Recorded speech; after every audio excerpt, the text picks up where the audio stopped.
আজকে আমি বাংলাদেশের স্টাইলে মেখে মুসুরি ডাল কিভাবে সহজে রান্না করা যায় সেটা আপনাদের সাথে দেখাবো। যারা অফিস আদালতে কাজ করে তাদের জন্য এটা খুবই সহজ, যারা বিদেশের বাড়িতে আমরা থাকি তাদের জন্য। এখানে আমি সব ধরনের গুঁড়া মশলা একটু করে নিয়ে মিশিয়ে নিয়েছি, এটা আমি এখানে দিচ্ছি। তারপরে এখানে আমি এগুলি রসুন কুচি নিয়েছি, 2টা রসুন কুচি। আপনারা ভাববেন না এখানে অনেকগুলো, তার কারণ হচ্ছে আমি ডালের পরিমাণটাও অনেক বেশি নিছি, কারণ আমিও কাজ করি, আমার পক্ষে প্রতিদিন রান্না করা সম্ভব না।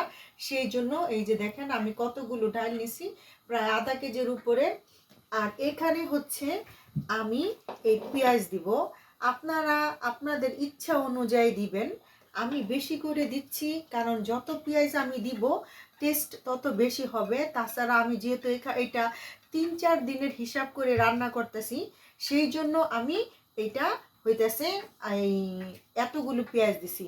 এখানে আমি 3টা টমেটো কুচি করে কেটে নিছি, 2টা তেজপাতা নিছি, আর 5-6টা কাঁচামরিচ আমি মাঝখান থেকে ফেড়ে নিয়েছি। এইগুলি আমি এখানে দিয়ে দিব। দিয়ে দেওয়ার পরে আমি এখন এটার সাথে 2 চামচ লবণ দিব। এই যে এই চামচের 2 চামচ লবণ আমি দিব, যদি লাগে পরে আবার আমি চেক করে তারপরে দিব। আর এখানে আমি হচ্ছে এই যে অল্প করে কিছু তেল দিয়ে, তারপরে হচ্ছে যেহেতু ডালের পরিমাণটা বেশি তাই আমি এতটুকু দিলাম, এখানে 4 টেবিল চামচের মতো হবে। তারপরে এটাকে আমি ভালো করে মেখে, একদম ভালো করে মেখে তারপরে পানি দিয়ে বসাবো।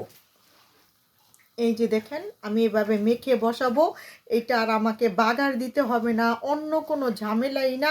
এটা অনেক টেস্টি ডাল, আমার বাচ্চারা আমার স্বামী সবাই এটা অনেক পছন্দ করে।